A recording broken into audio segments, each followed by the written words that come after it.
My name is Dale Barr, and I'm from Ontario, Canada. I wouldn't be anywhere else but here with my brothers and sisters. I drove 10 hours to get here, and I'm very happy to be in Washington with you all. 37 years ago, in November 1979, I signed a consent to have an abortion. I was 16 years old. I remember only bits and pieces of the whole experience. The majority of my memories have been completely repressed. Becoming a nurse and having so many unanswered questions were factors that led me to request a copy of my hospital record of the abortion procedure. I have a deep desire to know the truth, and I believe that when it is revealed, I will understand who I truly am and will be totally set free. A heavy price was paid after the abortion, physically, emotionally, and spiritually. For 10 years, I was in denial, and I worked very hard at keeping the abortion a secret. I went from achieving good grades in grades 9 to 11 to barely passing in grade 12. I struggled through college. Dependence on drugs and alcohol and promiscuity became a way of life. I stopped going to church.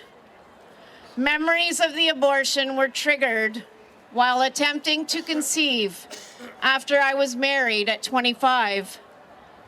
I miscarried 5 times and thought I was being punished by God. Having the abortion affected my whole family. There were so many contributors to that tragic event, including myself, and none of us ever talked about it. I thank God for the courage He has given me to speak the truth about abortion, so I can do my part in stopping history from repeating itself. I have attained healing through the church, through Rachel's Vineyard and Silent No More awareness campaign. God has been merciful and forgiving to me, and He has blessed me with an amazing husband and 4 beautiful children.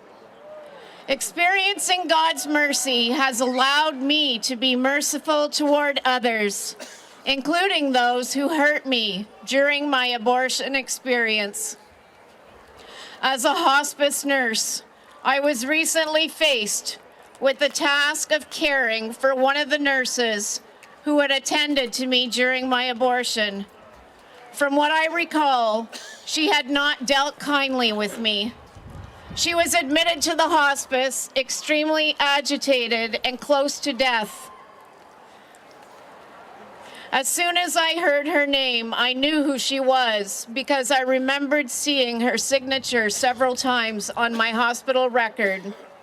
My whole body went into fight or flight mode. I had a choice to make. I could care for her exhibiting minimal standards for my profession, or I could care for her with deep mercy and compassion. I chose the latter because the Lord had already shown me the same. In the end, she experienced a dignified and peaceful death.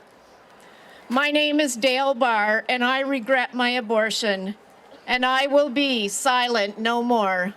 Thank you. Hi. Can you hear me? Yep. Hi, I'm Amy. I had not one.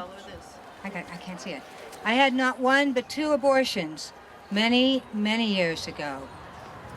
It was right when Roe v. Wade was first enacted. I was 20 years old, class valedictorian, pre-med, full scholarship. I was a daddy's girl and a good girl. But I was so disenchanted with the social aspects of our society, seeing body bags from Vietnam, social injustice, assassinations of my heroes. I got mixed up with a misguided group, learned some things I didn't need to know, and I got pregnant. My boyfriend and I We didn't know what to do. We were naive. We're 20 years old. We went to the University Health Center for advice because we figured they were so well put, we were so naive, and they looked so professional, they'd give us the right ideas what to do. Immediately, the nurse told me I was lucky, I wasn't that far along, and it'd be easy to take care of. And then I asked her again, and she said yes, and we counted the weeks. I trusted her, and I had the procedure. I went back to my classes, and that year I was taking embryology and genetics. And after looking a long time at those diagrams of chick embryos, I came to the slow realization that maybe I'd been duped. And I swore I'd never have it happen to me again. A couple years later, I married that boy. And we were both getting ready to graduate. We had high aspirations, poorer than church mice, totally broke. But I wanted to go to medical school, University of Chicago, and he was all set to start his master's. And then the test came back positive. All of a sudden, all those dreams were nothing to me, and all I wanted was that baby.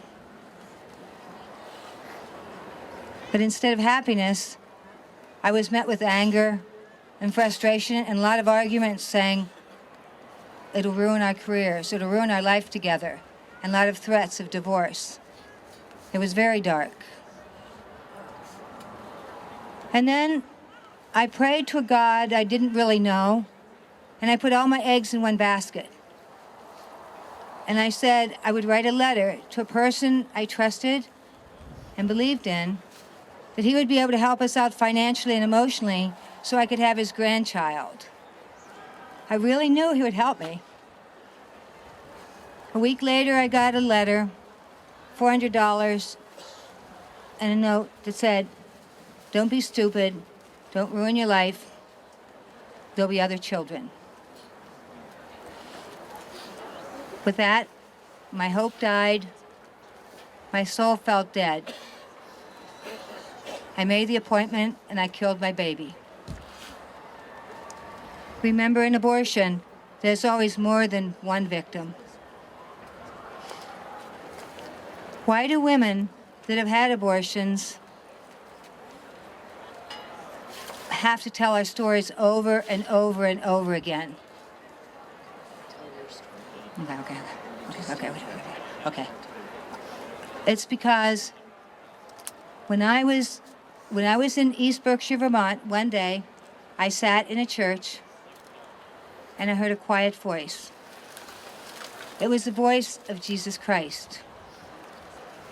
And he told me, trust in me. Trust in me instead. And after that, I could be silent no more forever. Okay. Hello.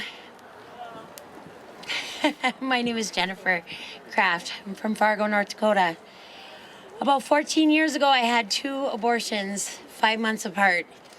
Both pregnancies were a result of an affair with my drug dealer. Since early childhood, I had suffered with mental health and drug addiction issues. My husband argued that it was best for our marriage and our 3 young children to end the first pregnancy. The second one I carried and aborted in secret. There were some terrifying similarities in the process between the abortion mill in downtown Minneapolis and the only small clinic in North Dakota that still performs abortions. Both facilities had low lighting. Neither clinic had any interest in my long list of medications or past medical history. I was asked if I wanted counseling, but it was not required. I was told to undress and wait on the exam table at both clinics. And when the doctors entered the room, they already had their surgical masks on. I never saw their faces, and one of them never even spoke a word. The other doctor only spoke to ask a nurse how many weeks along I was. Then he shook his head, and knowing I was further along than was legal, he proceeded with the abortion. I knew this was all horribly wrong when I heard the machine start, but I was afraid that it was too late. I could feel my baby trying to move away, and I felt her being removed from my body. I felt sick, like my heart had been ripped out, and nothing would ever be the same. In the recovery room, I cried uncontrollably. A woman came and patted my arm and said, "It's okay, honey. You did the right thing for you." 4 days later, I attempted suicide and was committed to the state hospital. I am tired of being lied to. I'm tired of people telling me that it's okay or that I did the right thing for me. And that is why I will be silent no more. Thank you. My name is Debra. I had an abortion because I was nervous about being pregnant at 17 and because my boyfriend wanted me to have one. When I went to Planned Parenthood, the worker told me that I wouldn't be aborting a baby because it was nothing more than a blob of cells. She told me I would have to forget about going to school if I decided not to have an abortion. I scheduled the appointment. Because it was against the law in 1975 for a minor to have an abortion without parental consent, the woman from Planned Parenthood told me to bring a legal ID from someone else and not to tell my parents. As time went on after the abortion, I tried to hide my shame. There were physical aspects of the abortion that were bothersome, but nothing like the shame from having an abortion and the guilt for both the abortion and the lies I had to tell to get it. A few years later, a friend of mine brought me to the Lord, and I had accepted Christ as my Savior. I began to see that abortion is murder, and the guilt and shame were at its worst. Years later, thoughts of that day kept coming back to me over and over again. I realized that I had done the most awful thing I could ever do. I paid someone to kill my unborn baby. After that, I felt that I should suffer. I felt cheap and unworthy.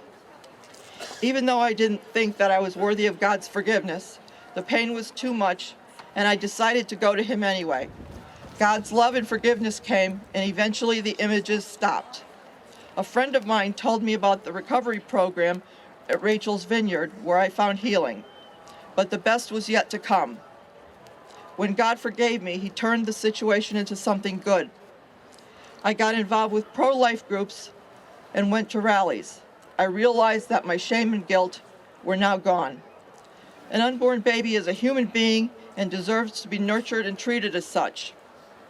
The intimidation tactics of Planned Parenthood to get me to have an abortion, the abortion procedure, and the physical and emotional aftermath are too painful for any woman to have to deal with.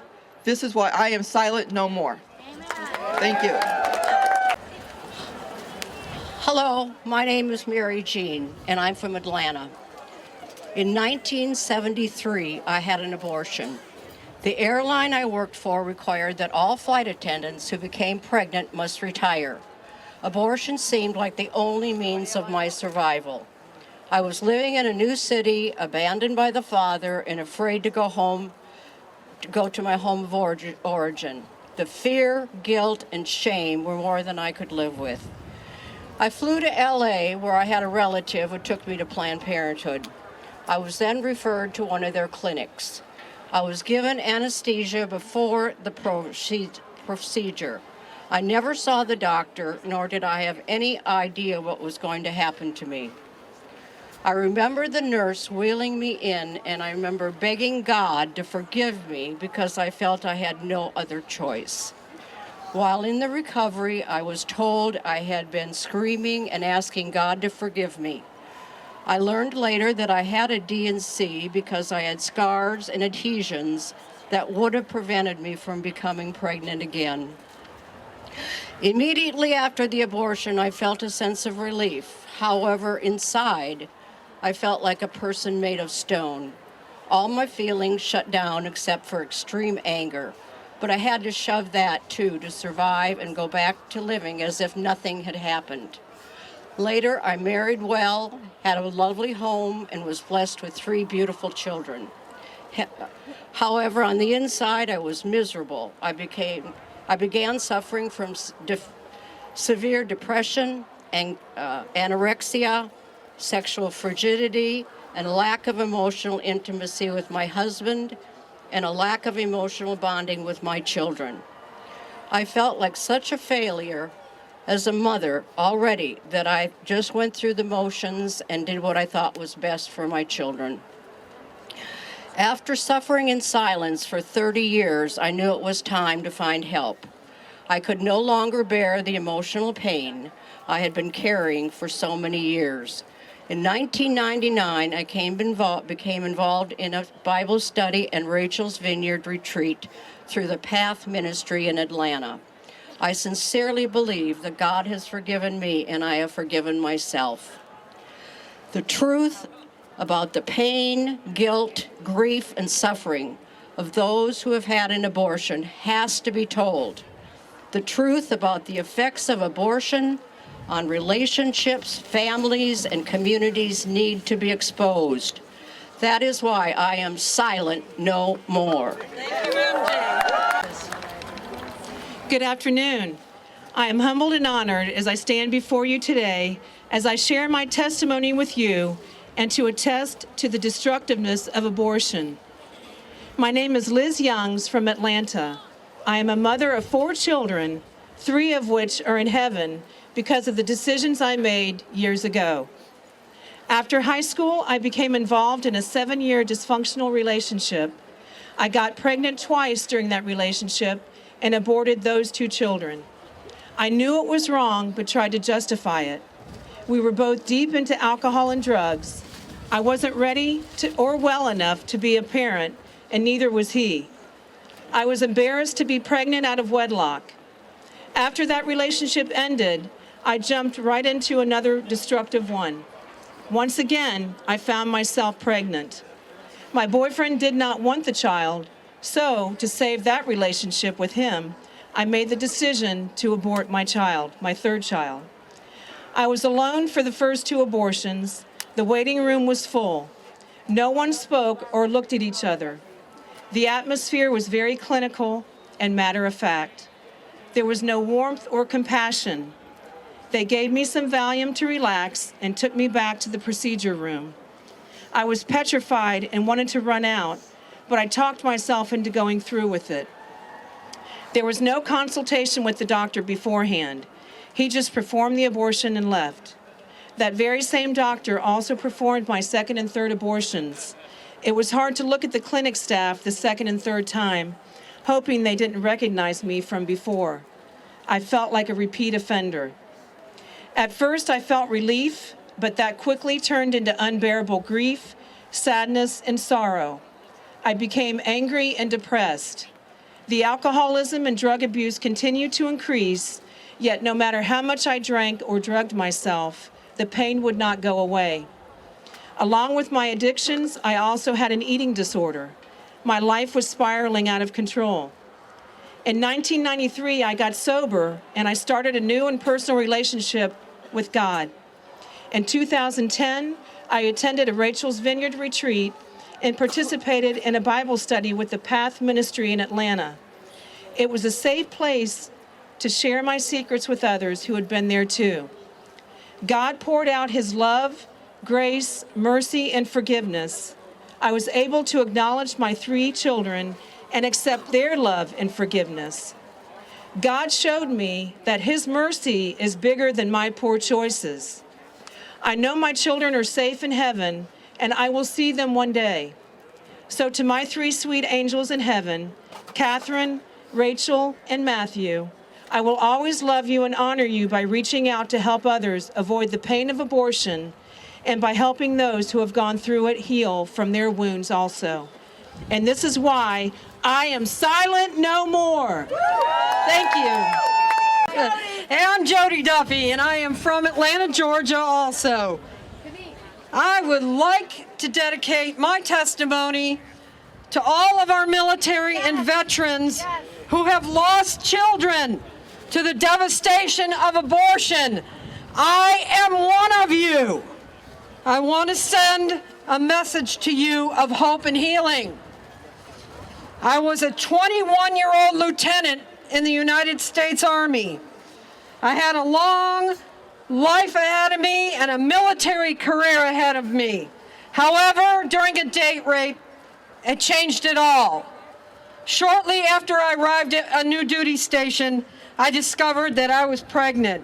I didn't know anybody there. I was alone, pregnant, and scared. The decision I made would change my life forever. I confided in another soldier who went with me to Tucson to get an abortion. I was numb when I walked into that doctor's office. The doctor and the nurse tried to explain the procedure, but I was kind of in a state of confusion and I didn't hear much of what they said. I was awake during that abortion, and the pain and the pressure were agonizing. When it was over, I went back to the hotel and I curled up into a fetal position. I knew what I had done was wrong, but I tried to justify it. I was starting a new career. A baby didn't fit into those plans, and I could not raise a child on my own. So I shoved it deep down inside of me, and I guarded that secret with a very firm grip. Shortly after that, I met and married another Army officer. I'd lost all self-esteem, any desire to excel at my job. My mission as a soldier, an officer, and a leader was adversely affected by that abortion. I suffered from depression, anxiety, panic attacks, lack of self-esteem, a deep sense of loss and sadness. I isolated myself for fear that someone might find out. I shortly later resigned my commission. I never did make a career of the military. Eventually, my husband and I had 3 children, and I became a supermom, a perfectionist, overbearing parent, constant worrier. Subconsciously, I was trying to gain control of something I lost control of when I had my abortion. I tried to redeem myself for something only God could redeem me from. 20 years later, I hit a wall, and in 2000, through the prayer and guidance of the Holy Spirit, I was led to a ministry in Atlanta called Post-Abortion Treatment and Healing, where I became involved in a post-abortion Bible study and the Rachel's Vineyard Retreat. The healing was beyond words, and it was so vital to helping me restore what was lost before that abortion. The choice that I made cannot be reversed. However, the effects of that choice can be changed. What we do with our past experiences can affect the lives of so many others in the future. Abortion is harmful to the essential mission of our military, and that is why I will be silent no more. Good afternoon. My name is Alison Johnson, and I'm from Waldorf, Maryland. My abortion happened when I was just 18 years old. A bright-eyed girl on her first Army enlistment, caught in the snares of sexual sin, became pregnant in Frankfurt, Germany. Like many in this situation, my heart was hard, and I did not consider God's will or the diabolical snare that I was entering. Just 3 years after Roe v. Wade, somehow abortion had become part of my moral and legal fabric. I question myself now. Why did I know that I needed to get rid of it early? It would not be until some 20 years later that I would truly face my abortion experience and weep over what God weeps over. Unfortunately, I am a textbook representation of the statistical consequences of women who have had an abortion. First, I have never been able to conceive a child. I am infertile. Second, I was diagnosed with breast cancer in 2011 and have had a double mastectomy and numerous surgeries. I tell you this not so you will feel sorry for me, but to help you understand that this so-called choice hurts and maims women. But through the rubble and lies of my abortion, my God is victorious and has given me a voice, and I am silent no more. Since 2003, I have led abortion recovery Bible studies for over 100 women. I believe that the natural place for abortion recovery is in the local church.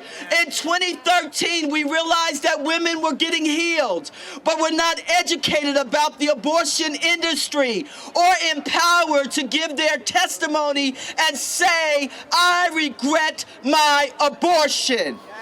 It grieved the heart of the Father. Since 2013, we have empowered 20 women who can unashamedly, while totally healed, also proclaim that they are silent no more. Every time I speak, every time I lead a Bible study, I know that my precious son, Christopher, is saying to me, thank you, Mommy, for being silent no more. Good afternoon. My name is Bethany Williams, and I'm from Crofton, Maryland. I came into relationship with Jesus Christ at the tender age of 10 years old.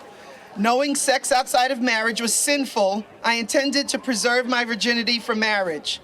Also, being a passionate and affectionate person, I knew I would face challenges maintaining that goal. I mistook my first intercourse experience as a love exchange. It wasn't. Even though I wanted his love, I never intended to disobey Christ in order to receive it. I was pressured to have sex on my 22nd birthday, repeatedly saying, no, I'm saving it for marriage, but eventually I allowed it to happen. We had no protection. We knew about unwanted pregnancy. We allowed it to happen anyway. I'm ashamed to admit, I even said, if something happens, we have to get rid of it. My first sexual experience got me pregnant. As a pastor's daughter, attending a Christian graduate school, living alone, nobody to confide in, I was fearful, isolated, and vulnerable to satanic influence. I believed his lies. I thought I couldn't face this alone. I believed my family would be ashamed of me, and the negative self-talk just continued. My boyfriend begged me not to consider abortion. I will forever wish I had listened to him. It's difficult to process the reality that I aborted the only baby I'll ever have, but I find great comfort in knowing that I'm forgiven. I'm forgiven by my Lord and Savior Jesus Christ, and his forgiveness for me allows me to forgive myself. I wish my testimony didn't include the fact that I had sex before marriage and I aborted my baby as a Christian. But I'm grateful that God smears me with his forgiveness, his grace, his mercy, and his loving kindness. My church, First Baptist Church of Glen Arden, is a lifeline for me, affording me the opportunity to graduate from Beauty for Ashes, which is a post-abortion healing Bible study just talked about by my director, Alison Johnson, who was just there. It's a post-abortion healing Bible study, and it's helping women to heal from the ravages of abortion. And as a facilitator in training now, my scars are helping women to heal. I vehemently regret my abortion, but I know I'll see my son, Lazarus, in heaven. Therefore, I will be silent no more. Good afternoon. My name is Macy Walls, and I'm from South Carolina. By the age of 19, I had 2 opportunities to become a mother, and both times abortion won. Making that decision at 17 was not something that I felt confident in. With my closest friends and family around me, I still felt alone. Abortion seemed to be the easy road out. My first experience seems to be a blur. I remember driving to the clinic and leaving the clinic, but I draw a blank when it comes to the hours in between. My second experience was complete opposite. I remember every second. I remember the protesters outside and the hurtful words being shouted at me in hope that I would turn around and go home. The waiting room was filled with broken women and short conversations to pass the time. But what stood out most to me was what the doctor said to me. As I was laying on the table, he said, "I remember doing your first procedure. What happened to you?" First came relief, then substance abuse, and finally depression. I turned away from anyone and everything that brought happiness. The only thing I wanted to do was escape from reality and from my past. It took me 5 years to finally break down and realize I couldn't do it anymore, and that I couldn't do it by myself. I found loving support through the pregnancy center. They showed me God's unconditional love and forgiveness, and that God is only going to use my brokenness to heal other women, and that's why I am silent no more. Hello, everyone. My name is Barr, and I'm from Ontario, Canada. I wouldn't be anywhere else but here with my brothers and sisters. I drove 10 hours to get here, and I'm very happy to be in Washington with you all. 37 years ago, in November 1979, I signed a consent to have an abortion. I was 16 years old. I remember only bits and pieces of the whole experience. The majority of my memories have been completely repressed. Becoming a nurse and having so many unanswered questions were factors that led me to request a copy of my hospital record of the abortion procedure. I have a deep desire to know the truth, and I believe that when it is revealed, I will understand who I truly am and will be totally set free. A heavy price was paid after the abortion, physically, emotionally, and spiritually. For 10 years, I was in denial, and I worked very hard at keeping the abortion a secret. I went from achieving good grades in grades 9 to 11 to barely passing in grade 12. I struggled through college. Dependence on drugs and alcohol and promiscuity became a way of life. I stopped going to church. Memories of the abortion were triggered while attempting to conceive after I was married at 25. I miscarried 5 times and thought I was being punished by God. Having the abortion affected my whole family. There were so many contributors to that tragic event, including myself, and none of us ever talked about it. I thank God for the courage He has given me to speak the truth about abortion, so I can do my part in stopping history from repeating itself. I have attained healing through the church, through Rachel's Vineyard and Silent No More awareness campaign. God has been merciful and forgiving to me, and He has blessed me with an amazing husband and 4 beautiful children. Experiencing God's mercy has allowed me to be merciful toward others, including those who hurt me during my abortion experience. As a hospice nurse, I was recently faced with the task of caring for one of the nurses who had attended to me during my abortion. From what I recall, she had not dealt kindly with me. She was admitted to the hospice, extremely agitated and close to death.